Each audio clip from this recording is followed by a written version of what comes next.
To the tune of Motley Crue's Girls, Girls, Girls, the past few weeks for Arsenal has been nothing but goals, goals, goals. You can kickstart my heart tomorrow for the Champions League.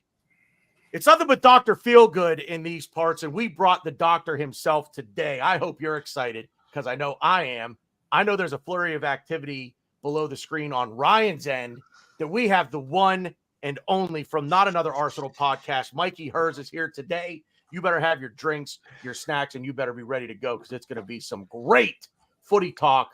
Let's get into it.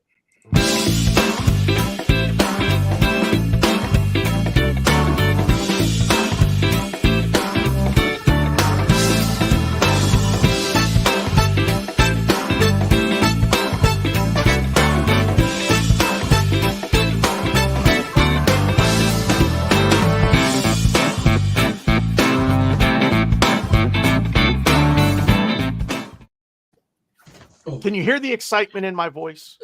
Did that come through? How's it, everyone? You guys know the bottom two, and they are bottoms, by the way, just so everybody knows that. Power bottom. To specify, I am a power bottom, but yes, keep going. Fair. But if anybody is going to confirm those allegations, it's the one and only Mikey Hernandez from Not Another Arsenal podcast joining us. How are you, sir? Well, what's going on, gentlemen? It's a pleasure, man. Long time. We've been planning this for a while. We've been chatting about this for a while, and finally the stars line up. Here I am chatting with some of my favorite podcasters in the Arsenal podcast stratosphere, if you will. So thanks for having me on, fellas. So many stars on this program, you could just call us a constellation. See what I did Love there? What the fuck is a constellation? Oh, I knew that was come on, man. Sorry. Glenn is being rather quiet down there. I'm not sure what's going on here. I don't know. Good evening. I mean, good after whatever the fuck it is. It is. Well, listen, I always tweet out the time in London that we're going to be, or the time in England that we're going to be on. So it is evening over there. So you're right. Yes, I echo. It's wonderful to have Mike on. Unfortunately, every joke I'm thinking of would get me canceled right now, so just move on. It's not that bad. Love it. Not that bad. Mike, I wanted to ask you if Jim from Taxi was your inspiration for your hair. I deserve that. Oh, that Taxi was a sitcom, Ryan. Yes, with Dane DeVito. I watched when I was a kid. Yeah, that one I actually know. I know a few. You'd be surprised. Danza. I know a lot of 70s, 80s stuff, and I know like 90s. Jack Squat from like 90, 2000s for some reason. I don't know why, but that's where I'm at. And I have a buddy of mine. I set a record for sidetracking the show. It's quite all right. It's great. It's fantastic. I have a buddy of mine who can tell you every baseball MVP from both leagues from 1960 through the mid 80s. He's 53 years old, but about the mid 80s, it becomes a blur to him. But before that, even guys before were MVP before he was even born, he can rattle them off like nothing. But like the mid 80s and early 90s hit, and he's like, it's a guess now. Who played in the World Series? And that's how that's the clue. So, but anyway, yeah. It's good to have Mikey aboard. Like I said, we've been planning this one for a while, and I'm really looking forward to this show. I am going to try to keep my mouth shut as much as possible and just kind of guide you guys along this little journey of ours. But I guess real quick before we get into headlines and topics of discussion, Mike, how do you feel right now about where the Arsenal sit? The results that you've seen, goals being scored since coming back from Dubai. I know, Ryan and Glenn and I kind of do this every week, but I'm going to give you the floor here and let you have a little look at this. Yeah, see, this is what I'm talking about, baby. Bunch Get of involved, kind Get people. involved. Brady, Bulgarian Gooner, Drago, the legend that is Drago, great person. Yeah. I'm feeling probably too overly confident for my own good is where I'm at. I'm seeing these goals. recently, because of my fellow co-hosts in the other podcast that I take part of, I've been focusing a little bit more on stats and not so much the eye test, even though most of the times the stars line up and they line up, right? When we play well, it reflects in stats. When we play bad, it reflects in the stats. And a large part of November, December, even January a little bit, our XG, all of the chance creations, Udegaard's numbers, everything was just indicating that all we needed to do was the final bit of the puzzle and just put the ball inside the net. And so because of that, I've always been, I'm going to say, pleasantly optimistic that the ship was going to turn around eventually. Now, did I think it was going to turn around to 5-0, 3-1, 6-0, 5-1? Okay, maybe not. But you saw it, Tanner, when I tweeted about the Forest game. I think first half it ended 0-0 and everybody was like, oh my God, we can't put the ball in the net. And I was like, we're going to win. We're going to score. There's no way. And I'm like, you asked me why. And I said, well, there's no way they're going to face another 15 shots and one of them is not going to ricochet off somebody's nutsack.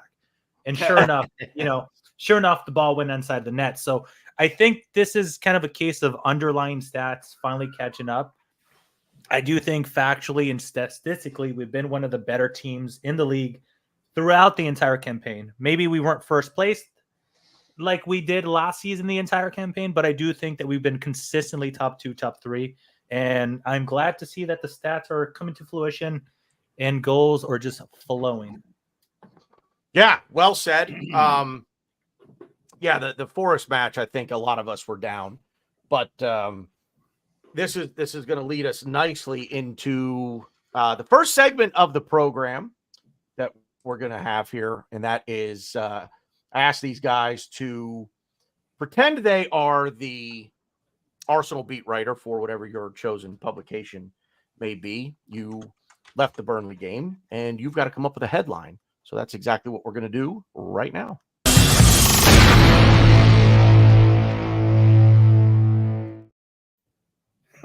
That hurt my ears. Yeah. By the way. Ryan, I'm going to give you an opportunity to go first, unless you don't want to go first because you haven't figured out what a headline for Arsenal, and I'm a beat writer. I love Glenn's approach to this podcast. Like, who's the new person on this pod right now, Glenn? Me or you? Glenn, please tell me that that's just like some vitamin water or something you're drinking. Not beer. It's orange Gatorade. Okay, that's good. All right. Yeah, get involved. All right, son. I'm a beat writer for Arsenal. Arsenal. I got one. You ready for this? Arsenal title chances. All signs point to yes. I am very optimistic. Sorry. I like it. No, yeah. I am very optimistic. Very optimistic. Okay. That's it. You get short answers from me. I know. I know. I get answers from you even when I ask for answers from Ryan too. The only thing I do is send you long texts. I don't think he picked up on it. Boy, oh boy. You'll get a longer-winded conversation and answer from Glenn when you ask either me or Ryan the question. Right. Oh, 100. Yeah. And then off on races. Yeah. So Ryan, why don't you go ahead and go first and give me your headline, and then Glenn just jumps right in. Like, oh, I got it. Well, I did my thing. Oh my! He doesn't get it. He doesn't get it. He doesn't get it. It's fine. Love it. Anyways, Ryan, it's okay because all right. So my headline, yes. My headline. Go ahead. It's kind of funny that you kind of said it like you kind of did that little. I don't know what your little humming. My headline is the circus is in town. Welcome. And it's not going anywhere. I'm workshopping. It's something about coming to the circus. Like we're a circus, and it's awesome. And do I need to explain myself, or are there monkeys and clowns involved here, or was that the whole title? The show is coming to town. The circus is in town. I don't know. I'm gonna say the circus is in town. That's what I'm gonna say. The circus is in town. Take it to the bank. Take it to the bank. All right. That's not part of the title. It's just circus in town. Take it to the bank is not in there. Mikey, rescue this segment for me, please. Wait, what needs rescuing? I told you how I feel. I feel positive. All right, Ryan. I don't know from his. Glenn, he's not talking to you. Glenn, he's not talking to you. He's not talking to you. The Glenn, segment is he's not not talking ruined. to you. The segment is not ruined. Mikey's Now it never is. going to want to come back here. Like domestic my violence God. on this show. My head. I'm Mikey, gonna it's all shoot. yours. So when you gave me the idea and told me about the headline thing, I started quickly typing some up so I could make sure I didn't like overlap with any of the other gentlemen's opinions. So here's 3 top of my head that I had. Goal difference can be the title winning stat. Massive for us, but we're plus now. I think only Liverpool has scored more than us. Nobody's conceded less than us. That sense is looking very good. Winning despite injuries, Timber, Partey, Gabriel Jesus, Zinchenko, Tomiyasu, massive, big part, mark of a champion. And the one that I want to lead in and expand a little bit on is hitting top form at the right time. And look, there's many different opinions and speculations as to why we quote unquote collapsed according to the media the last 2 seasons.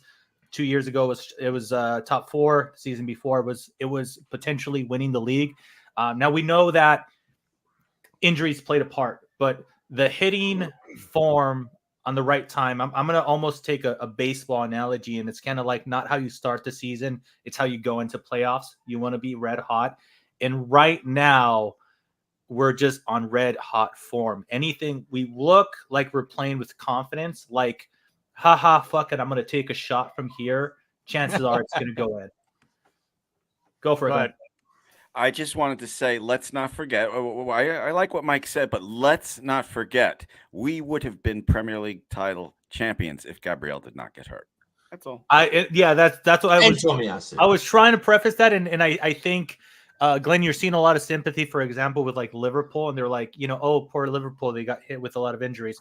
When we were top 4 and we lost Shaq and Partey, nobody gave 2 shits. Last season, when we lost Tomiyasu and Saliba, both in the same exact game, nobody gave 2 shits. So it is funny. Now, granted, admittedly, I'm like the most anti-media person because I always say that they're no better than like a fan channel, because they criticize fan channels, say maybe they're hyperbolic and shit like that. But then you got Rio Ferdinand saying Saka's not world class. And, you get comments like that, like, after beating Liverpool, just get down the tunnel. And they're very fan reactionary, and I don't necessarily love the handling of the media when it comes to the Arsenal. But to your point, Glenn, absolutely. I think seeing how Tomiyasu plays and Saliba plays, that statement of those injuries cost us the title, I think history is being very kind to us in that argument, and it looks more and more likely that might very well be the case. Yeah, well said. That's another reason. I'm just trying to tell you why I love to argue with you guys, but I feel very positive right now. I love it. Well, I mean, it's how are you not positive after the results of the last 2 games, and really the results of the last 5? When we look at the way that we've played, and I'll give you my headline, and hopefully this comes across. I'm not sure Glenn will get it. I think Ron and Mike, you guys will get it. Oh, a challenge. 90s dance song. Rhythm is a dancer, and I'm choosing to take that and say Rhythm is a gunner, because the rhythm that we have going right now is excuse me, second to none. You score 6, you score 5. 21 in 5 games is, an average of 4.2 goals a game. So call it, 4 goals a game. I don't know that anybody has ever averaged something like that over this kind of a stretch. Can you guys still hear me? Because I know I'm frozen. Yeah. So rhythm is a gunner. Rhythm is a great thing. And I agree 100% with what Mikey said about coming into, you've got to be playing your best when it matters most. And we're getting into that time of the season where it's going to really start to matter how we're playing. I want to get into in a bit. I guess Mikey, you're going to take over hosting duties because I'm frozen and I have to reboot this. I can't believe it happened already. It usually waits till a half hour to do this, but I'm going to leave you with this thought while I reboot. What, in your opinion, has changed from, or what happened in Dubai What are you seeing now that maybe you weren't seeing before? I have my own thought, but I want to hear what you guys have to say. Mikey, I'm going to toss it to you, and I'm going to reboot. I'll be right back. Oh, Go for it. I was just teasing my wife, not teasing, but I was telling her, you know what, babe, it's so nice to hop on a pod and I don't have to host. I get to pull up and talk, and here I am being the part-time host of the pod.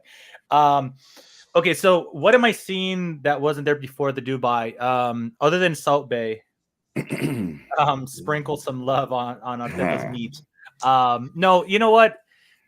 So going back to what I said a little bit earlier in the podcast was the underlying stats for me was showing that we were a really good team. And those of you that know me know that I'm not a massive stat guy, but the proof was in the pudding, man. We were out shooting everybody. We were, like barely conceding any shots. There was like 3 or 4 games, different incidents within this season where I'm like, why the fuck did we kick the ball in our net? I remember Ryan, for example, halfway through the Liverpool game, dude. I'm like, how the fuck did we end up 1-1 in the first half when they didn't kick the ball towards our net? We literally kicked the ball towards our net. So I don't think I'm seeing any different patterns of play. I'm seeing Arteta pretty much doing what he's been doing. We don't have Zinchenko healthy right now, so we're not inverting the left. We're asking Ben White to invert. So it's very, very similar game plan. For me, literally the only difference is, man, that his stats are paying off. And maybe it's ridiculous to say sometimes you need a little bit of luck, but sometimes you need a little bit of luck. We've seen some goals that were like, how the shit did those goals come in? And it happened. And once that pressure that we put on the first 5, 10, 15 minutes start paying off and we score an early goal, it makes it substantially harder to go and defend against us and try to get something out of that game without conceding another goal. So for me, it's just the fruition and the realization of all the stats that we were dominating. They're finally paying off. And the more games we win and the goals that we score, confidence goes through the roof, and it gives our players that liberty to say, fuck it, I'll try this hard pass, if you will. Brian, you're up next, sir. Anything after the Dubai trip? I mean, you could talk about the Guendouzi Dubai trip if you want. You would go. Oh, yeah. You did send me an article about Guendo. I did. You and I are still Guendo fans, so we're expecting. We're holding on. We're holding on, and I don't see myself letting go. Loan move back for sure. Loan? Just a loan? That's it. Well, so it's funny. So I didn't really explain my headline, which I didn't know I didn't know I was supposed to do that because I don't always do all my homework. So my headline's gonna kind of coincide with Dubai a little bit, and my headline was welcome to the circus or circus in town. I still don't even remember my headline. I don't know. I agree with you. I don't really think much changed. I think the ball just finds the back of the net. Luck is kind of more on our side. I think, I would like to say I am more of a stats guy than Mike here. And the stats were pointing to us just kind of running into a little bit of bad luck. And luck's kind of fell into our laps a little bit and kind of helped us out. But I think more importantly is the players are just getting more familiar with the system. And, they're doing more on the pitch. And the circus coming into Arsenal is just the fact that, when you go to a circus, you're seeing, so many different things. You're seeing people, trapeze artists, elephants, bearded ladies. I mean, our bearded lady should be coming back anytime soon now from rebooting his computer. But my point is when, at the circus, there's so much going on, so much to do. And everybody has their own intricate part in the circus to make the circus run. And that's exactly what Arsenal's doing. And I kind of sort of related our last game against Burnley to circus things and juggling. And whereas I think Arteta is slowly throwing us more and more balls to juggle. And I think over these last couple of games, I think Dubai really hammered home.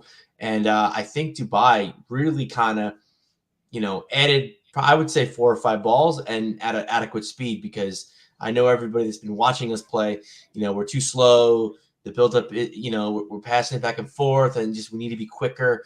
And I think now, while we're learning our craft a little more, the acceleration of our juggling has increased, the balls have increased, and the goals have increased, and the play style and the playing has increased. The clean sheets have increased. David Raya is joint first for clean sheets, so be on the lookout, because he's gonna take the lead in that category as well. Very nice, dude. I like the idea that everybody's playing their part, and to use your analogy about adding balls there for us to juggle. I'm going to say sometimes Arteta's been very keen this time around to realize that maybe not all players could perform the exact same as the starter. And I'm going to bring up Kivior, for example. Excellent defender, right? And we know that he's playing out of position. For one, he's not a left back by trade. He's more of a center back. And then he's playing as a center back. And then he's like, dude, I'm defensively solid, but I haven't figured out how to do this inverted fullback thing. And then Arteta decides to tweak things a little bit and says, you know what? You're no longer going to be doing the inverted thing. Just focus on the defending aspect. Ben White, you're up next, son. And it's been working out great. So, so far, so good. I like that idea that everybody's playing their part. And even though we have been rotating fairly on a regular basis as of late, despite having a pretty depleted squad, it's been nice to see the rotation and the small tactical tweaks of saying, hey, you pull back a little, you get a little bit more freedom. I think it's a good balance for everybody. At least, Glenn, have at it, sir. Okay, first of all, the song Rhythm is a Dancer came out in 1994 by Snap. And I know the song because I was DJing parties back then, because the internet wasn't really a thing and people hired people to DJ parties. So, yeah. Nice. All right. Good shit. I know what Rhythm is a Dancer is. Snap. I had the regular single and also the extended mix for those kind of parties. Okay, as far as the tweaks since Dubai, if I'm correct in what you asked, I think you can sum it up with two things. There have been several tweaks, but you can sum it up with two things. One, the Kivior thing you brought up, where now Rice is inverting and doing a fucking hell of a job. And the other thing is an article I saw the other day where Harry Redknapp said that Odegaard is one of the best midfielders in the world. That's another change. That's all I have to say. So Rhythm is a Dancer, Kivior, and Odegaard. Love it. Back to you, Danner. You are officially just like herpes, baby. I'm back. Yeah, I heard you. I saw your text. I had a giggle. Anyway, for me, and I'm gonna give some props to our other colleague, the real Ryan, who joins us on the rating show. A few weeks ago, we were talking about the lack of goal scoring, and he brought up he phrased it really well, as he used the word choreography or choreographed, and we're trying to score goals almost like through a dance routine, and everybody's got to be, people have to be here in this moment. You've got to be here in this moment. You've got to be here in this moment. And it's like we were still learning that choreography. And now all of a sudden, I think in Dubai, it hit. Everybody knew their role. Like Ryan said with the circus, which I can't believe I'm actually agreeing with this, but everybody has a part to play. And there's so many different things going on and so many different roles and responsibilities. And this dance that they're doing now, we figured it out. We're just simply faster than what we were. And the movement is still the same. Players are still getting to the same positions. For me, we're getting there quicker and we're making decisions faster. We're moving on from the ball faster. If somebody's got the ball at their foot, they know exactly where to go with it. They're not, wait, everybody get into position and 5, 6, 7, 8, here we go. Everybody's moving, and now we're seeing the whole routine in its entirety, as one big production. That's kind of my take on it. I really, really liked the way that he put that, using the word, choreographed, because I think that's exactly what we were watching. That was fantastic. So shout out to the real Ryan. Hopefully he is watching. One thing on that, Tanner, is just on the choreograph thing. We've been seeing it more and more in recent weeks with David Raya. he captures the ball from a corner or across, and you see Martinelli, Trossard just darting. Yep. They don't even hesitate. If Yep. I mean, you can see Raya on his way down starts scanning, and you could, I don't know if he gives an indication or what, but there's so many times in which he's coming down from across, his eyes are looking up the field, and you just see Martinelli just running. Yep. There's no two ways about it. Yep. He's running with all the confidence in the world that if there's space, there's going to eventually be a ball just thrown right in front of him. Yep. So yeah, it's to your point. It's nice. Everything is coming together. Well, and I think also, and anybody jump in after I make this quick statement.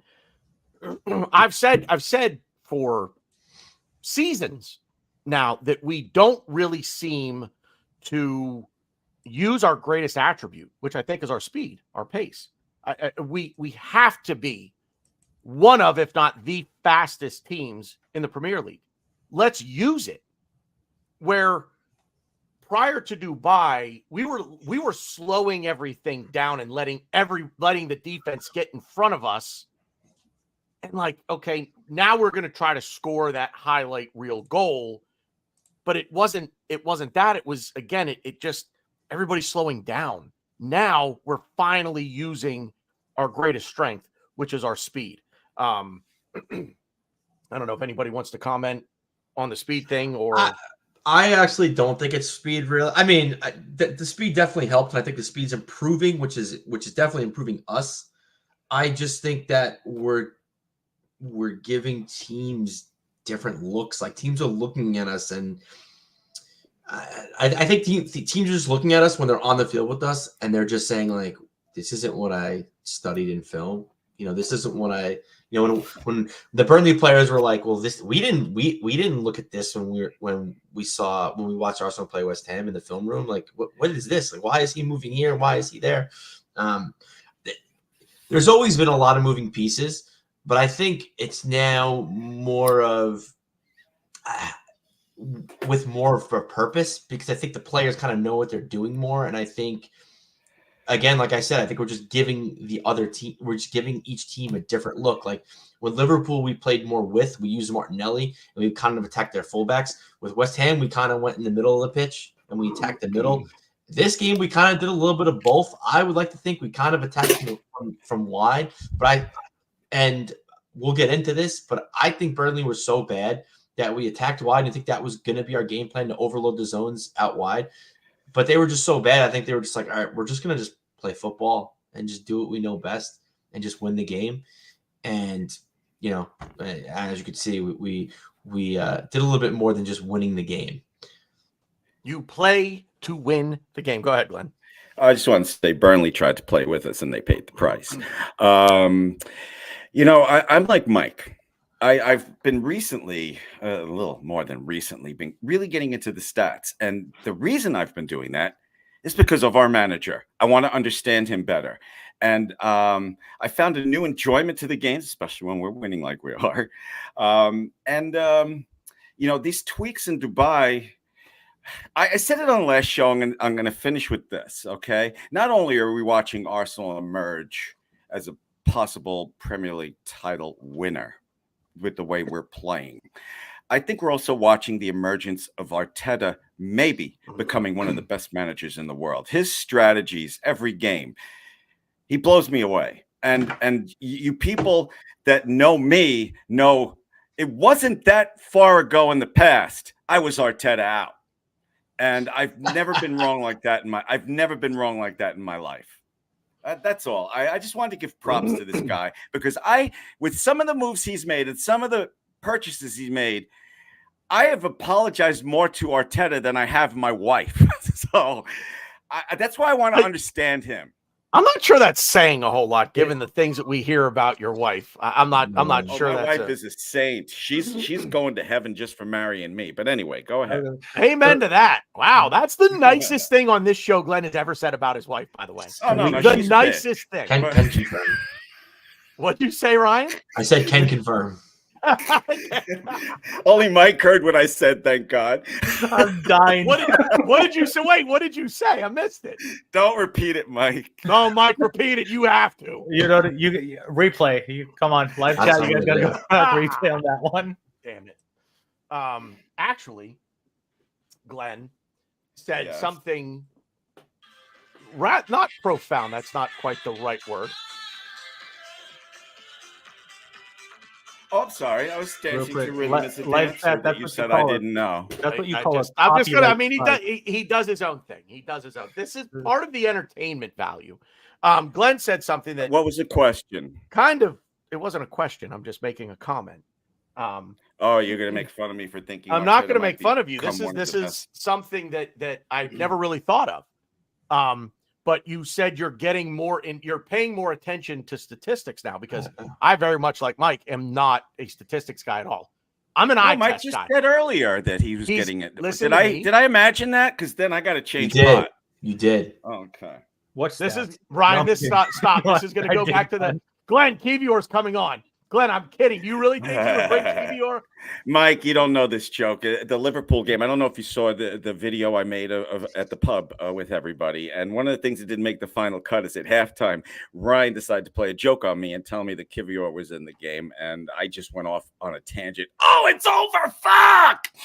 And then he told me he was joking. But then I told you I was But then he joking wasn't about joking But I because wasn't Kivior joking. came on. Yeah. You actually came on. He Whatever. goes- Who the Anyway. fuck cares? Anyway, back to what Glenn said. He's paying more attention to statistics because he wants to learn more about what is in Arteta's head. That's actually a brilliant, brilliant statement. And I never thought What? about looking at the statistics that way and saying, okay, we see this in the numbers. Excuse me.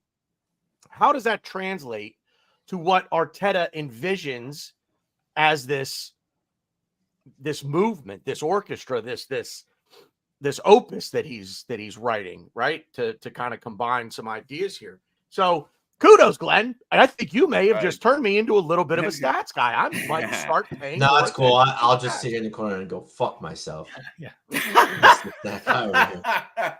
You're the stats guy, but you never quite Oh my posed it God. the way that Glenn did. Listen, Ryan, yeah. your generation is Ryan, all about Ryan. victimhood. Would you get over it? listen, Ryan, listen. to me. The Glenn Stone- said it like Peter Drury would say something. You know, He really did. He really Poetic. did. Yeah, I guess I'm Ryan- more low white. That's fine. I'll Yeah, sit there here you in the go. corner, sit my tea. Ryan, listen to me. Every now and then the stoned squirrel finds a nut. Okay. Fair. Mikey, so we talked 2 weeks ago, and we're going to talk about it a little bit here. I said against West Ham that I thought they kind of just gave up. They didn't seem interested in playing us at all. Outside the first 15 minutes when they were on the front foot a bit, they just seemed miles off the pace, and uninterested is really the only word I could come up with to use to describe what I saw in West Ham. Now, I do think that it's and Ryan kind of corrected me like, nope, I don't agree with that. I think we just, ran them off the pitch basically. And I do agree with that. My question to you is, we see now back-to-back games, 6 and 5 goals scored. Have we figured it out, or are West Ham and Burnley are they that uninterested? Did we suck the souls out of them with Odegaard scores 4.5 minutes into the match. So I guess maybe compare and contrast, if you can, a little bit of Burnley and West Ham and the way they played us, because we did basically the same thing to both of them. I think Burnley actually came at us a little bit more, whereas I really thought West Ham just kind of gave up. Burnley at least looked like they tried to give us a game. I don't know. What say you? No, you're pretty much, that's the same line of thought that I had. So West Ham, it was more difficult to break them down, right? It didn't score until borderline minute 40 or so. They prepped the game in order to defend and say, fuck it, even we're at home, we're going to try to get a point. And ultimately, again, I said, once you score that first goal, once Arsenal scores that first goal, it becomes incredibly difficult to try to score a goal against them, because the counterattack and the speed in which we move in the transition. We spoke about Raya earlier, giving the ball to Martinelli, opening spots. We spoke about Odegaard being one of the best creative midfielders in all of Europe right now, et cetera, et cetera. Oh, by the way, Saka's on the other side, just being a fucking nightmare with no weak foot. So we're just dominant that way. But I'll say this. I'm going to say West Ham tried to take the cowardly approach, and they got murdered for it. And Declan Rice, out of all the players that we had, played the ultimate villain in that game. Now, Burnley, it's an interesting case study because we on not another Arsenal podcast that I do with my mates on the other way later in the UK, if not early in the UK. We started doing a few preview podcasts, and one thing that came up was Burnley, despite being little Burnley, they've kept the company type of way of playing. And I admire that in a way because they're not playing football and saying we're going to defend against everybody and hopefully they don't score and hopefully they, we're going to try to claw our way back and stay in the first division. They're playing as open and as expansive football as they played in the championship. And to say the least, I admire it. Now, financially, will it play out? I don't know. Will they stay in first division? I don't know. I just think what Burnley is doing as a football club, staying faithful to the manner in which they play, it's a beautiful thing. Now, Company is doing a great job. He did great in the championship, but at the end of the day, starting 11 versus starting 11, unfortunately, they just got overpowered. But massive props to them for playing the way that they did. And West Ham, they kind of took the let's defend approach, but unfortunately, the first goal went in. They had a valiant effort. They lasted until minute 40. But once the first one went in, man, we absolute blitzed them because the worst thing a team has to do versus the Arsenal is force a goal against the Arsenal being 1-0 down because we just are carving teams open right now. So as far as our I'm going to go back to this the underlying stats that I've been speaking about. I'm going to say we were very similar. The only difference is West Ham took the 0-0 approach at home and Burnley stayed faithful to the manner in which they play, which allowed us more space from the start. And I think that's the ultimate contributor for the early goal versus the late goal. Yeah, Ryan? Yeah, we kind of talked about this last week, but I don't think West Ham gave up. I think the difference between West Ham and Burnley was exactly what Mikey said. I think Burnley came at us to a fault. I think West Ham just tried to play low. Like I think they were caught between two minds. I don't think West Ham gave up. Like you could not attack all game versus attacking and trying to play with us, and I still don't think West Ham gave up. I still think West Ham were. I mean, hard to say this, but they were the better team of the two. But yeah, I mean, Mike can give Burnley all the flowers, but I mean, what did they expect? I don't know. I think Burnley, the Burnleys of the world. I mean, I guess that right now would be Leicester in the championship when I guess Leicester's kind of different. I don't think Leicester were that bad last season to get relegated, but I'm talking of the championship now. But yeah, I just think they came at us because it's just how they know how to play. It's very hard to change your style of play through a season, especially in the Premier League. When you look at Arteta when he first became our coach, we played with a back five. And it's not because it's what he wanted. It's because of the players he had around him. It's because of the situation he was presented. So I mean, for Burnley just to out of nowhere, just be like, oh, let's play a low block because we're playing Arsenal. That's just not good for the team. You're going to upset a lot of players. You're going to just upset the way Burnley play, and it's just not going to bode well for them. So like when people trashing Burnley, like, oh, they're gonna they can't. And to be fair, it's true. To be fair, they came at us at their own peril, but it's like you also you can't expect them to play a different way of football. Because imagine if we had Kolasinac inverting and Mustafi carrying the ball through the midfield. Like, yeah, I don't think that would have worked too well for us. I had a bout of nightmare. acid reflux this morning. I don't need to have it again. It was awful. So please don't ever say that again, Ryan. I want to go after ahead, Ryan. Go ahead, Ryan. Finish. No, I Oh, are you done? Yeah. Oh, okay. That's what it's real quick. Never mind. It's basically what I said last week. I didn't know if he was done. You guys always say I step on him. I didn't want to step on him. I was gonna say that's what his wife asks him every night, but So, real quick, West Ham. Moyes had a 90-minute game plan that lasted 15 minutes, and the man doesn't know how to adjust during a game. And Hold on, real quick, Glenn. Mustafi is a World Cup winner, okay? So put some respect on his name. Anyways, Dare you, 3-point sniper. Continue. No, I deserve that. He made Ozil. So that's West Ham. As far as Burnley goes, I disagree with Ryan. I like a manager to try something different. 90% of managers are going to just sit back against us. All right. He tried. It failed. I'm not going to criticize him for it. I admire him trying to do it. Wait, West Ham or you? No, the second part was Burnley. West Ham had a 90-minute game plan that lasted 15 minutes, and David Moyes does not know how to adjust during a game. Then I went to Burnley, where I said I don't blame them for trying. I give them kudos for not sitting back. I agree. I think that's what they had to do. They had no choice. It's just like it's again, I watch a lot of MMA, and it's they say like styles make fights. Guy A may beat Guy B, but just because Guy B beat Guy C doesn't mean Guy A is going to beat Guy C. It's all about a stylistic matchup. And a team like Burnley, they're just stylistically a better matchup for us than like a team like a West Ham or like a Nottingham Forest. But yeah, no, like I just said, you can't expect a team like Burnley to just change their stripes. I gotta say, Okay, Rand, I don't know. Then.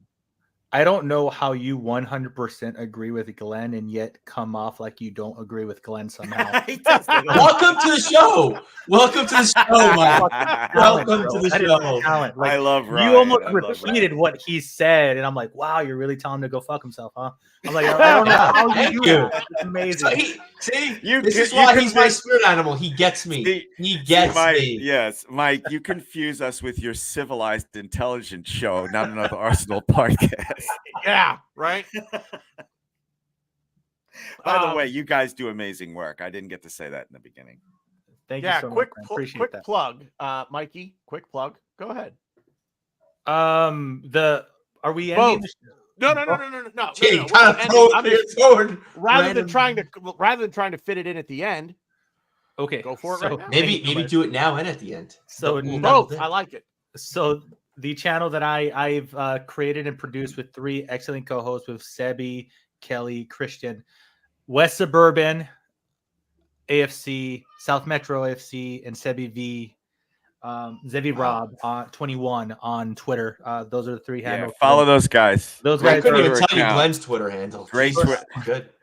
So shut up. There are 3 quality people that I get to podcast with. I normally do it every single Tuesday night, but because of the Champions League, we moved it to Wednesday night. So we'll be live tomorrow, 7:30 p.m., 3:30 a.m. in the UK. Normally, you guys could catch it on replay because I know who the hell is up at 3 o'clock in the morning. But that's not another Arsenal podcast. Slowly growing. We've been doing it for 3 years, and it's an absolute blast. The second plug that Tanner referred to is I am going to be on the Burkamp Wonderland in about an hour with the wonderful Danny, the GFP. He is the podfather to me. Love Danny. With the very excellent Jared Carver. So tune in, and if this hour that you're spending with me hanging out live chat, if this is not enough, Burkamp Wonderland in about an hour, I will be over there too. I am taking advantage of all the free time I have. It's never enough, Mike. It's never enough. Never enough. Yes, Mike. Yes, Mike has got it right. You got to take advantage of your time, especially when you got kids. We heard them in the background earlier, Mike. I don't know how you quieted them down. I'm up, they're up. Sure. It's the saddest thing about social media is watching as guys get older and they become dads, and you see less and less of them on social media. That's why I say it's just a hobby for me. Anyway, go ahead. Oh, I'm working on my AFC London video. I showed the first 6 minutes and 46 seconds to BG and got the thumbs up. So that is coming. And now I did my plugs. Thank you.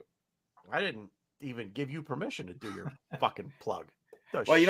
I'm sorry. Wait, hold on a second. Oh, the finger, right? Yeah. There it is. Wait, hold that up again. Shut Are up. you missing a fingertip? I searched through my hair. I might be able to find one of those.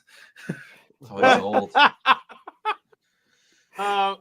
moving on here, gentlemen. Big Champions League round of 16, first leg match tomorrow in Porto, at Porto, against Porto.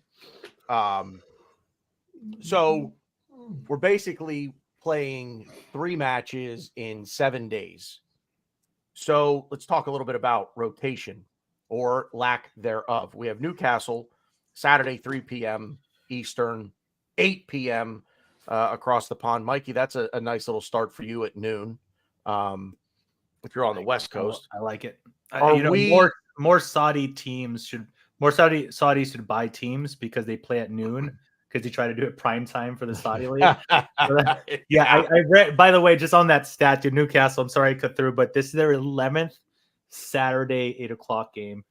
And meanwhile, all the other teams are like, "What the fuck do we need to do for that favor?" Well, they don't need to televise you at the right time. So apparently. Anyway, so Glenn, I'll start with you. Porto. How much rotation, if any, are you making to the starting 11? No. This is the Champions League. Isn't this the reason that people that transfer from another team want to do is to be in the Champions League? You're not starting any kids here. This is the strongest team possible. I'm sorry. That's just the way it is. You worry about Newcastle after you beat Porto. I don't want to see any, and I know he's not going to do it. He's not going to do any little mix and match. Reece Nelson over here, that over there. No, it's the Champions League. It's the reason that fucking players come to your team. I want the strongest fucking lineup out there. Having said that, Arteta's going to play half kids win, and I'll have to apologize to him again. Enter Ethan Winery. No, I'm kidding. Yeah. So are you sticking with the same 11 from Saturday against Burnley? Is that your best 11 right now? Yes. Okay. Ryan? Ooh. I just don't see how you sit Trossard. I'm sorry. I forgot to say that. I just don't see how you sit him. It's tough because as far as from our last game to Porto, I don't know how many changes we would have. But the problem is, or I don't know what's the problem, but the situation is we have another game Saturday at 8:00. Right. In Newcastle. So I think if we do have changes, I think the changes might reflect the Newcastle game that we have too. So like for instance, Martinelli played the whole game against West Ham or Burnley. So is he doing that to maybe rest him against Porto and then play him against Newcastle? I think it's tough too because you don't know players and their injuries, like I was about to say Tierney, Zinchenko and Tomiyasu and Jesus. I think all of them didn't even travel to Porto. So are they going to be ready in time for Newcastle? I don't know. So I think it's tough to say. What are we going to do to change for Porto? Because I think Arteta is. And I don't mean this as a look ahead game. It's not a look ahead game, but you need to manage the players for Porto because you need the players for Newcastle. So, like for instance, I could see us probably playing Jorginho against probably Newcastle. So you may see Rice. I wouldn't be shocked if we have the same 11 as we did against Burnley. It's gonna talking about Porto really quick. They play like Burnley, or I shouldn't say Burnley. They play like us. They love to play through the wings. They love to overload zones. They're going to come at us. So stylistically, this is a great matchup for us. But obviously, it's a team we haven't seen. We haven't played against. They've beaten every team they've played in Champions League except for Barcelona. So it's going to be interesting. And when you have players on their team like Pepe, who seems to never age, I think he's like in his mid-40s, 42. And he's still running around with everybody. He's such an asshole, though. I hope he gets sent off. And hopefully players like Saka, players like Martinelli, players like Odegaard will annoy him enough to make said mistakes and get sent off. But I'm definitely excited for this game. And I hope we make one or two changes, though. I don't think he will, but I do want to see a change here and there because – again, we do have this Newcastle game, and I just think at the end of the day, Champions League is just it's a different animal. we might play a little differently than we would in the Premier League. So it's going to be very interesting to see how Arteta approaches it, especially a team that almost in ways mirrors us. Just real quick for perspective, because I know Mike and BG have to weigh in on Porto earlier before the show. Arsenal, 57% chance to win the game, 22% chance for a draw, and I'm not a math scientist. The rest is for Porto to win. Go ahead, guys. Mathematician? I Believe that's say what they math would call a math scientist as a scientist. joke. I say it as a joke. I heard some comedian say it once, and I liked it, so it Math became part of my scientist. vocabulary. Fair. Also, All right. shout out to Mike for putting the whole squad in the chat. I don't Yeah, know how right. you type that so quick, but No, okay. I copied and pasted. I was looking because we're speaking. I'll take the torch here from Glenn. We were speaking about the rotation that might potentially happen in Champions League. Now, for one, just a topic. shout out to Bulgarian Gunnar, who says, seen a lot of overconfident people about coming to this match. Need to be humble. This Champions League football. I fully agree. Don't look. We did the overconfident thing with Monaco, and we're talking years and years back. But I think Danny, the GFP, pointed out that it's been 14 years potentially that we've made it out of the last 16 in the Champions League. I We're think flying high. We're I scoring don't a think lot we've of made it goals. out of. I don't think we've Go made ahead. it out of the round of 16 since like 2010. There you go. So Yeah. we're flying high. We're scoring a lot, but let's, I guess, humble down a little bit. Now, predicting the way Mikel normally manages the squad, here's my prediction. Maybe Jorginho plays, but largely I think we're going to see the same starting 11 that we saw versus Burnley. If the game is going a certain way, a draw, we're winning, we're not desperate for anything major. If, in my opinion, Partey traveled, Gabriel Jesus traveled, Vieira traveled. Those three players I don't think they'll start because match fitness is a thing.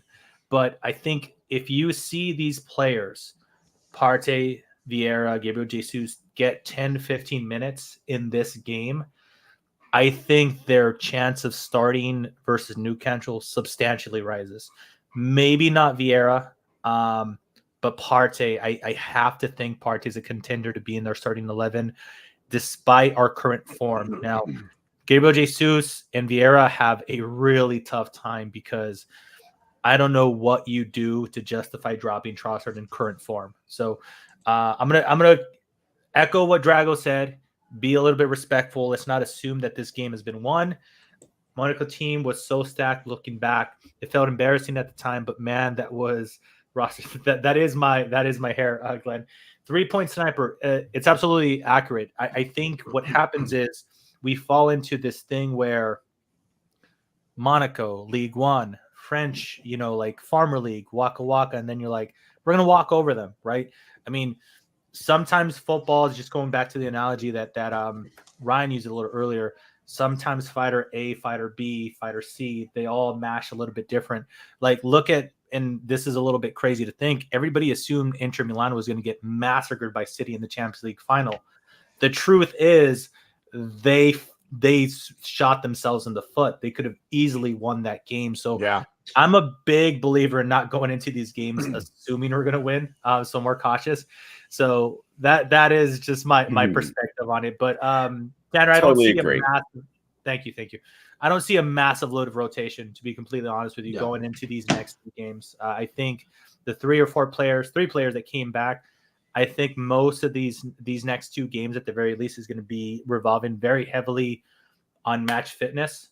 And the best I could provide for you is I think Smith Rowe starts Newcastle at home because at home Arteta tends to be a little bit more okay with the attacking threat. Yeah, I mean, I guess my biggest thing to this would be how much rotation in the starting 11 can we really see? Can we realistically even expect given some injuries? Now, the fact that Partey, the players that you rattled off that they traveled, hopefully that's a good sign. I will try to keep this as short and sweet as possible. Newcastle, I would rotate there. I would simply look at the starting 11 from Burnley and say, you guys haven't given me a reason to change anything. This is a big game.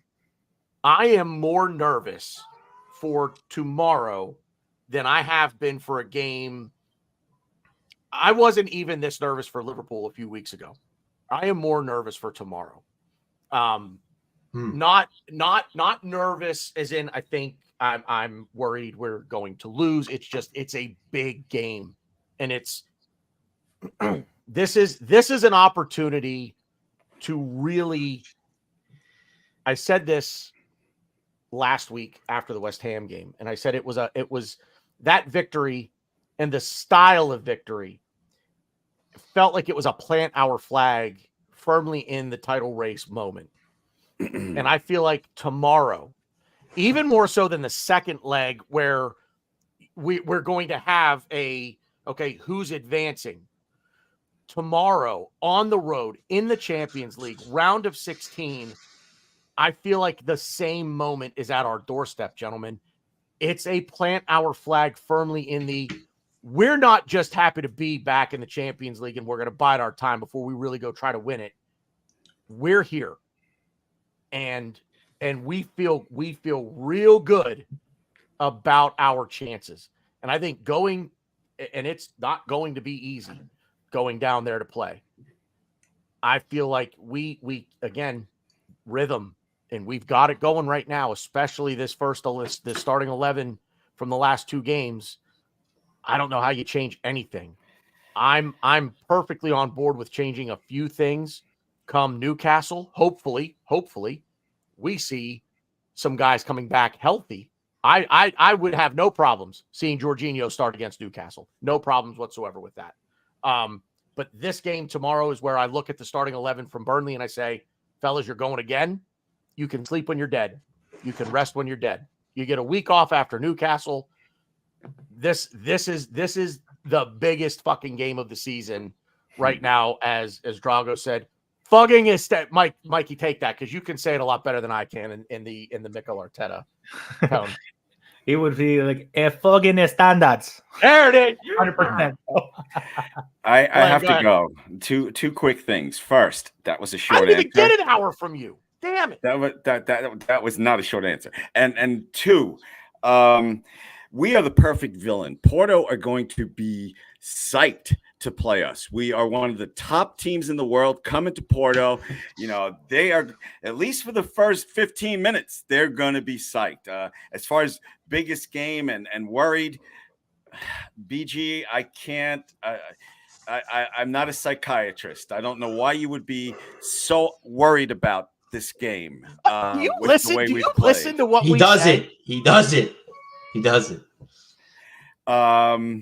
I didn't say I was worried. I'll smoke soon and stop worrying about it pretty soon, Glenn. Don't worry. Oh my god. Okay.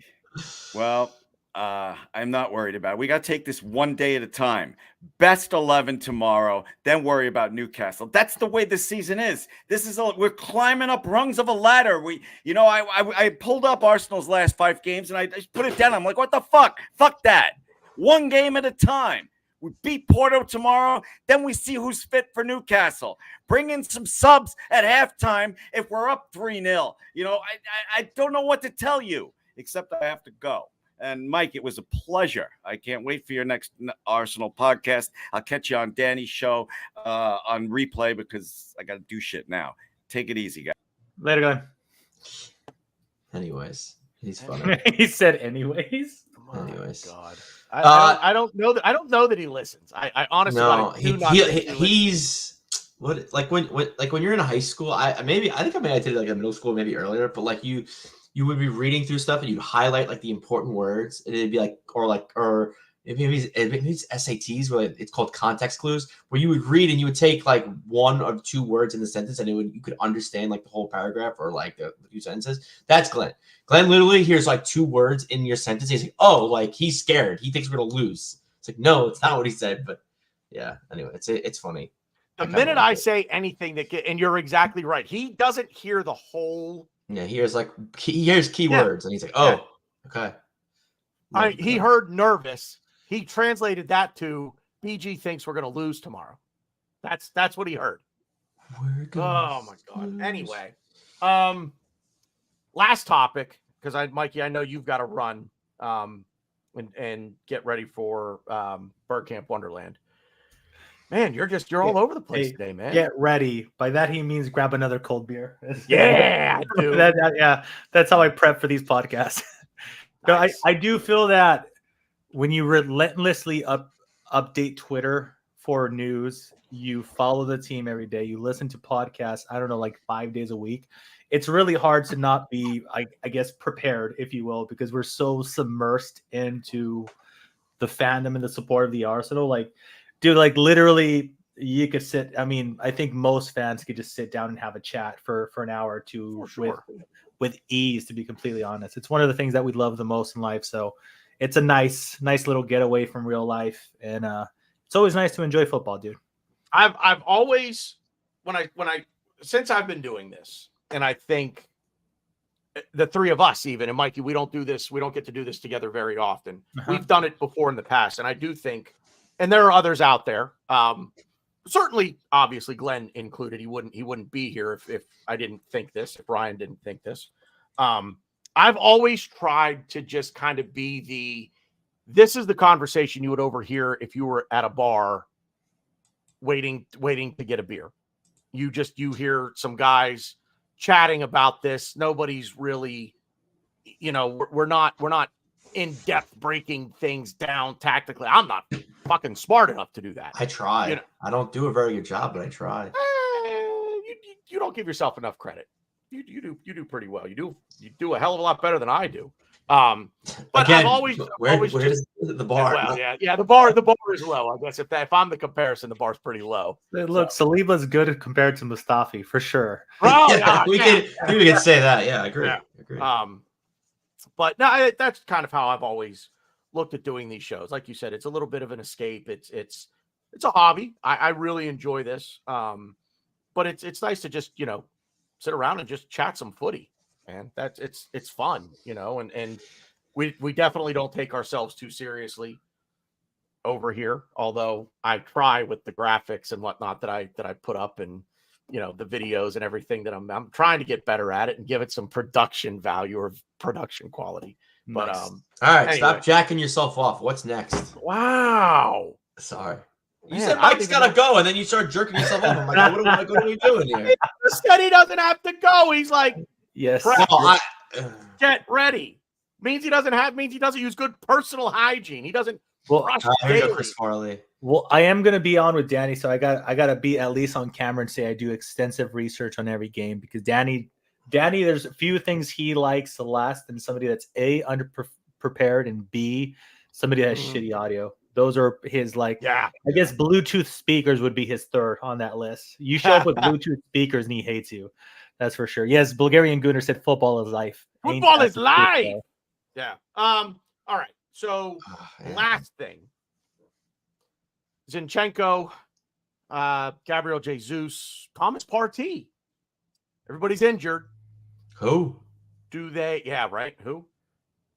Do they walk back into their starting roles when they're healthy, given what we've done since Dubai?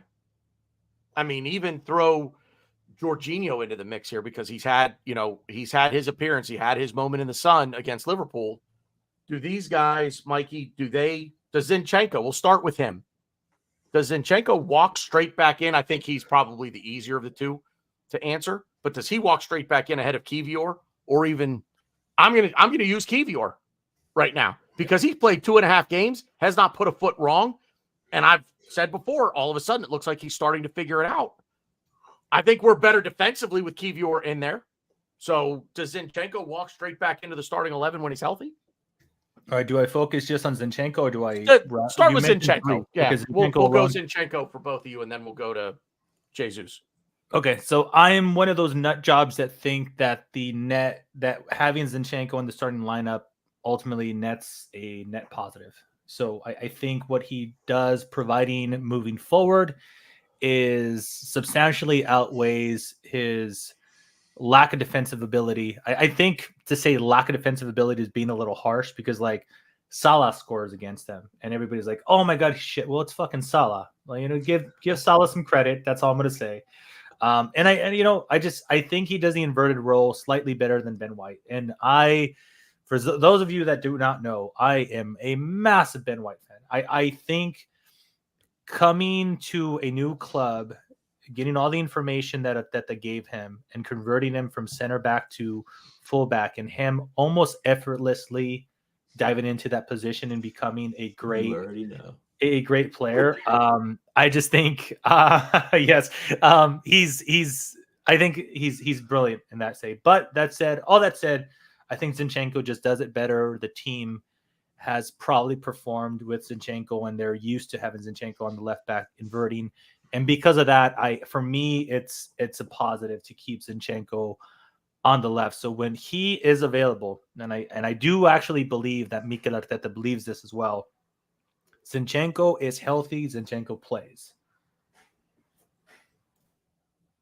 All right. I thought there was going to be a little bit more after that. So I was waiting for like one more word. And I was like, I thought there was one more thing coming. ready All for right. mine. So Ryan, just go ahead and confirm that I'm stranded on this Yeah, island I by mean, myself. you It's are. your opinion, but it's just wrong, Tam. Yeah, exactly. I know. It's all right. I'm It told all is. the time. Believe me. Hey, I think this is a really good beer. Yeah, well, that beer sucks. Yeah. Zinchenko plays the hardest position in our squad, and I don't mean left back. He has the hardest. But I guess the better way to describe it is he has the hardest job on our team. He plays midfield. He plays left back. He's everywhere, and I don't think that gets talked about enough. I think people give him a lot of shtick for his defensive qualities, I guess, but I just think he has the hardest job on the pitch, and the things he does. Again, agree with Mike. It's positive, and we have the best defense for a reason. And Zinchenko is in most of our games. He is on the team sheet as a left back, but I don't see him as a left back. Just like when in the beginning of the season we had Partey play right back. He was right back on whatever on the stats and all that, but he didn't play right back. And Zinchenko's the same way. I just think he's massively underrated in our team. I think people don't understand how hard it is to do what he does. Nobody can do it. Do you see any left back in the Premier League even come close to doing what he's doing? No. Ben White, who's played defensive midfielder, who's played in the midfield on other teams, he doesn't do it as well as Zinchenko does. And no left back, I'm actually glad Glenn's gone because I'm bringing up Kieran Tierney. But Kieran Tierney just talked about in an interview that he couldn't hack it at Arsenal because he couldn't do what Zinchenko does. So, I mean, it's a big up to Zinchenko, and I think, and we're playing better without him, not because he's not good enough. It's just because we're again giving teams different things to look at. We're inverting a little bit with Ben White, but not too much to where we're showing our complete hand. But no, 100%, Zinchenko should start. Now the only caveat I have with Zinchenko is, and I guess I'll kind of give you a little hint on my Jesus pick as well. I don't think they're players that they're not Bukayo Sakas. They're not players that need to be playing game in, game out.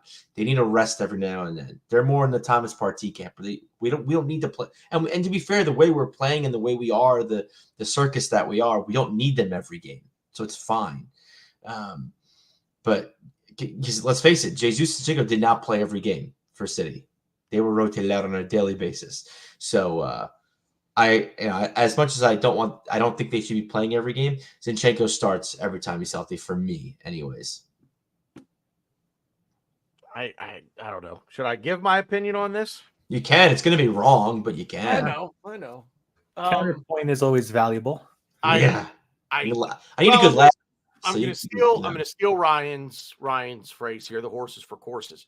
I'm not going to say that he does not walk straight back into the starting 11, but I'm also not going to say that he does walk straight back into the starting 11, because I think I'll say, against, as crazy as I think this is going to sound to both of you, I'll use the next game where I would not start him if he were healthy as Chelsea. I would start Kiwi or Tomiyasu over Zinchenko against Chelsea. I I was gonna bring Tomiyasu up for the Etihad trip versus Yeah. City. And that that was the next place that I was going. Yeah.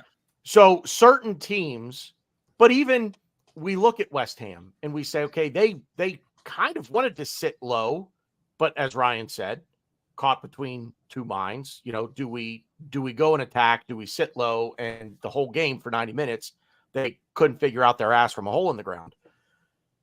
If somebody's going to sit low against us, I think Newcastle will do it. I don't think Zinchenko is going to be healthy, but I think Newcastle are going to come in Saturday and just be like, park the bus. We're going to make life. We're going to sit in a 4-4-2, and we're not spreading out at all, and you're just not getting behind us. We're going to get the ball. We're just going to kick it down the field, and we're going to make you come again. But I don't know. I look back and I say 5 goals against Crystal Palace. I think that has more to do with how bad Crystal Palace actually are. Because I don't think we played as well as we have in the last 2 games. I don't think we played that well against Crystal Palace, despite the 5 goals scored. We struggled at Forest. And the first half against Liverpool, we struggled. And I look at Zinchenko as a guy that is going to slow things down. And the net positive, we look back and the stats will bear that out. But where we are right now in the last 2 games and the way that we've played, the way that Kivior has played, the way that I think Tomiyasu will play coming back in, I don't think Zinchenko will play that way. I think Zinchenko wants to slow the play down, and he wants to play more cerebral, and he wants to scan everything. And it's going to bog us down. He's a liability defensively. The Salah thing, I agree with you, Mike. It's Mo Salah. He's a world-class player. He's going to score that goal 7 out of 10 times. What's Zinchenko really going to do there? But see, Drago, I think they have figured it out now, and Zinchenko hasn't been a part of it. So that's why I wonder. I don't disagree with it because I've said this, that it's Arteta telling them to slow it down, but Zinchenko hasn't been a part of this. So I would be more inclined to not to say, no, you don't walk straight back into the starting. Now he goes into the rotation. He's not an untouchable starter in this side anymore. When we see, we've seen the flashes of brilliance with Tomiyasu. We've seen now Kivior seeming to come into his own, understand things a little bit better, I don't think that I don't think it's as cut and dry that Zinchenko walks right back into the team. Quickly, and then we'll get out of here so Mikey can get going here. Gabriel Jesus, does he walk straight back in and get his role back? Or I guess I'll just say, is it maybe the same thing that I just said? Is it horses for courses? He's not an untouchable starter anymore. I think there's way much of a difference in the style of play between Kivior and Zinchenko than there is Trossard and Gabriel Jesus. I think Trossard does a really good job at emulating a lot of the strengths that Gabriel Jesus has. And with the added benefit, and this is not slander on Gabriel Jesus, but these are actual stats and facts, Trossard is just red hot in scoring. So if you have a player that is very, very similar to Gabriel Jesus, plus he's putting the ball inside the net, at the current rate that he's under, man, it's too difficult to pull him out. So I think Gabriel Jesus has much more of an uphill battle. And we could do the horses for courses thing with pretty much any player if you think about it. But on current form, how similar the players are, I would feel it would be a little hard done for Gabriel Jesus to just waltz back in and take Trossard's spot. The man is a chance creation machine. He's getting Martinelli, Odegaard, and Saka involved.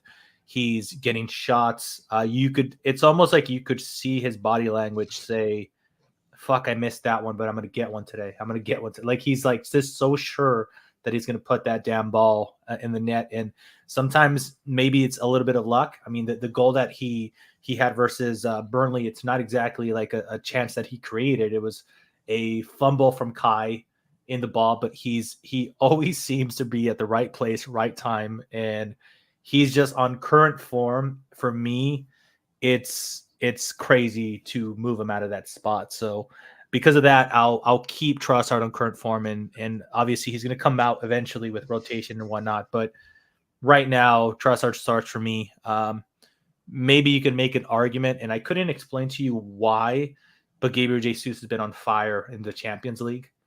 I couldn't explain to you why. I don't know if it's just team and oppositions coming to play us versus more teams like West Ham trying to just put 10 players behind the ball. But in the league, at the very least, I wouldn't touch Leandro Trossard.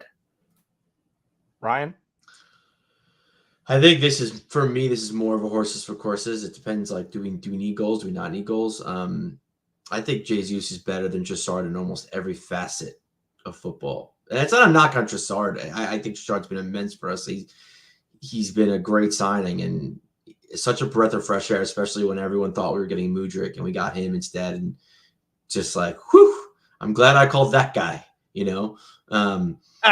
But I think a big difference in both players is I think thank you, Bulgarian Gunner, for finishing each other's. I'm supposed to say sentences, Bulgarian Gunner. Come on, be quicker, Bull. I've been watching Frozen because I have kids, so we finish each other's sandwiches. Anybody has kids out there, they'll get that. Yeah. Okay. Go on, Ryan. Go on. I know over your dad's head. I know. But no, yeah, I think Trossard's a much better finisher. I think he doesn't take that extra touch. He attacks the ball right away. He's not afraid of just to put it on net. Whereas Jesus wants almost like that, that perfect goal. It just isn't always there. But I think Jesus is just he's a better connector. He's a better facilitator, which honestly, if you'd asked me this, before the season, I would have said you're crazy, especially after, Trossard had the 10 assists for us after January when we signed him. I just think Jesus is just a better connector. He has better relationships with Martinelli, with Saka. But I really like Trossard's relationship with Kai Havertz. I think that's something to watch out for. Them constantly switching. I am a stat guy, and I'm proud. I'm proud to be the stat guy. And I looked at the heat maps, and Trossard and Kai Havertz were switching with each other a lot. And you look at Trossard's heat map; a lot of his heat map was in the 18-yard box, and then the other part of the heat map was where that left 8 usually is.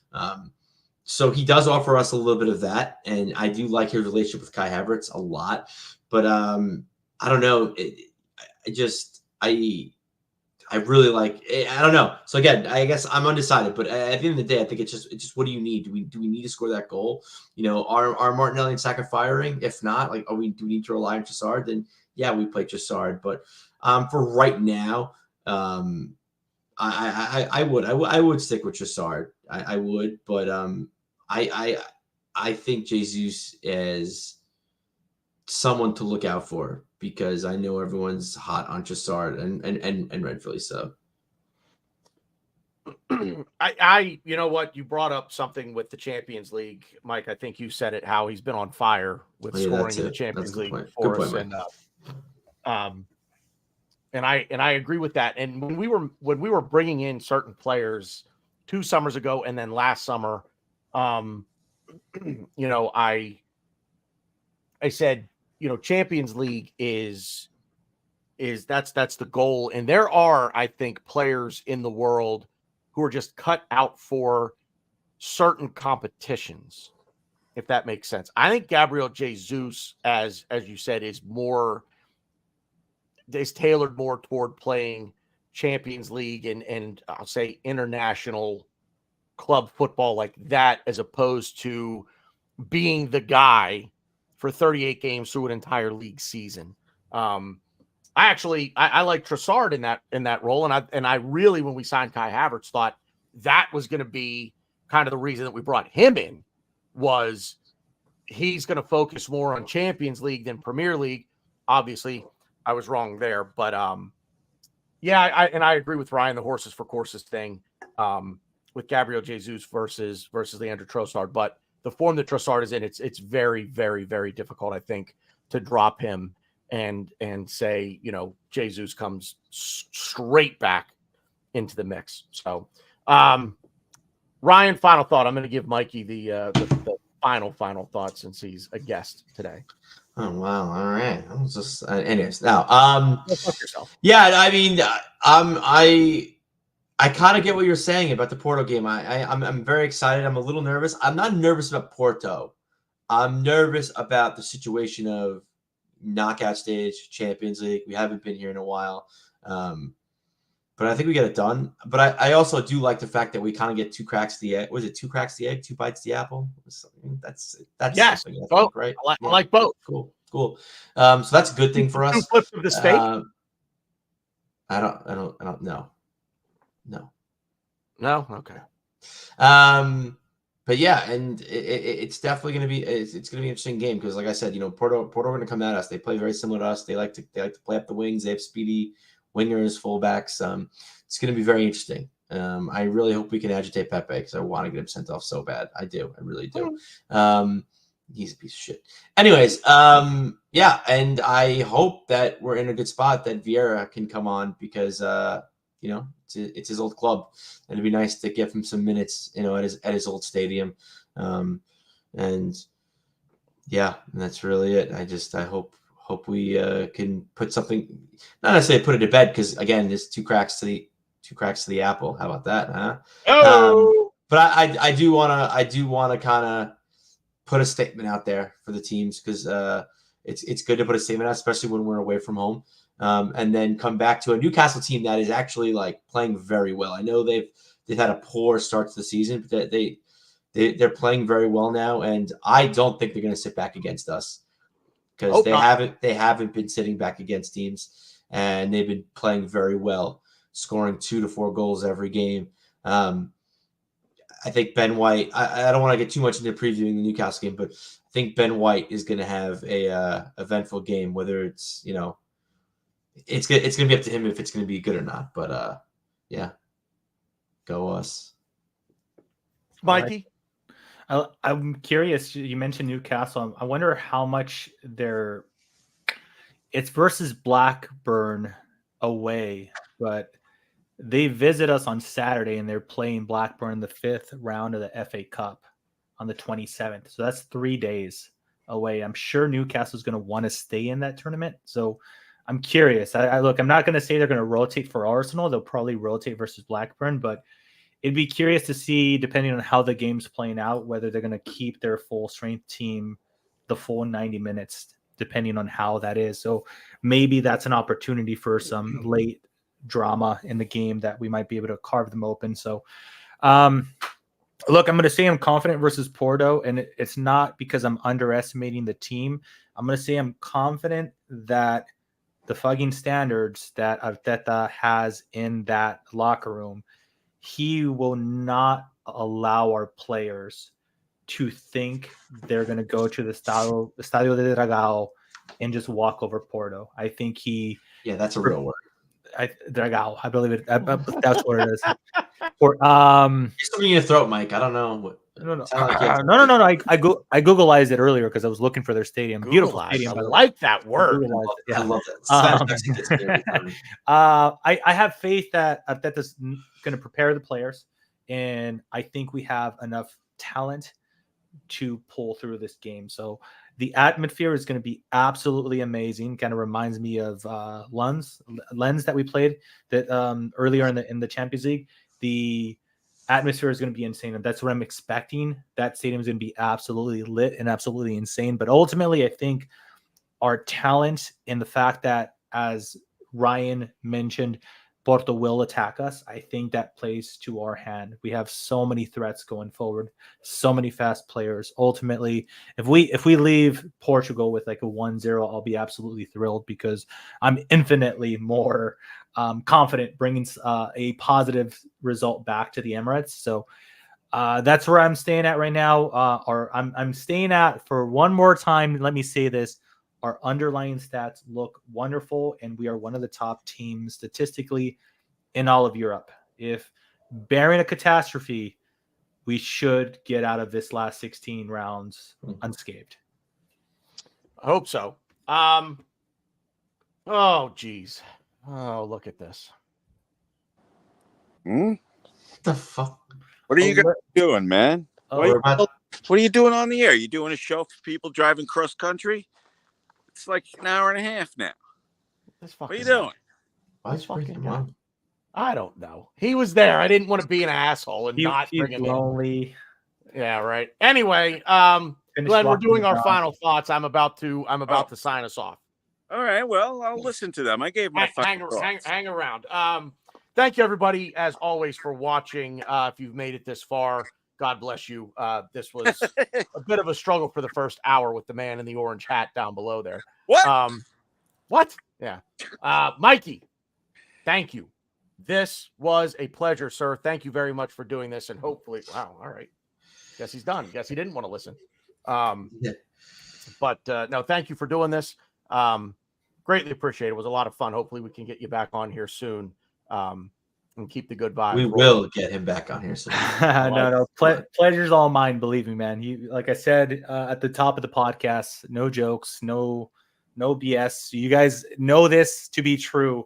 I have no problem hopping on podcasts with people that I know and I like, and this has just been nothing but fun for the last hour and a half. So appreciate you guys having me on and liking me enough to have me on the podcast. Of course, man. You're always welcome, and we'll certainly talk and make sure that we can, keep it going as best we can. So Sure. Shout out to chat, Jared Carver, Brady's Banana, Bronx Gunner was in there.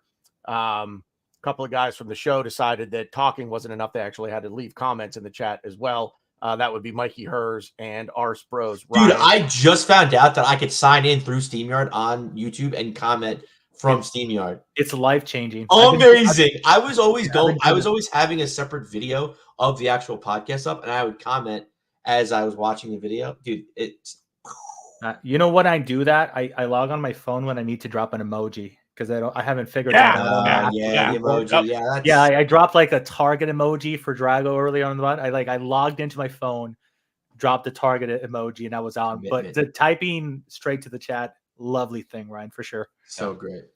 3-point sniper, Drago, Bulgarian Gooner was in there. Thank you, guys. James Johnstone, LL Cool James was in there as well. I want to make sure I didn't miss anybody. Stan the Man jumped in, said hello to everybody. We appreciate that. If you are watching on replay, thank you again very much. We greatly appreciate it. Please leave a thumbs up on the show, on the program. If you're not already, please consider subscribing to the channel. We would greatly appreciate it. We are so close to hitting that 1,000 subscriber mark. It's a big milestone. We greatly appreciate it. It costs you absolutely nothing. We promise not to spam your inbox or anything like that. So please consider a subscription to the channel. We greatly appreciate it. Click the bell icon to make sure you never miss a show like Bronx Gunner apparently missed his alert. Don't know what's going on over there, man, but figure it out. Anyway, big one tomorrow, folks, at the Mikey, you want to say where that stadium is one more time or what that stadium is? Estadio Dragao. That's why we've got him here, folks. It's there we go. all All about the Spangali accent. all about the accent. I say baby. Spangali and it's Portuguese. I love it. Yeah, right. Yeah. Folks, we greatly appreciate everybody being here. Thank you all so much.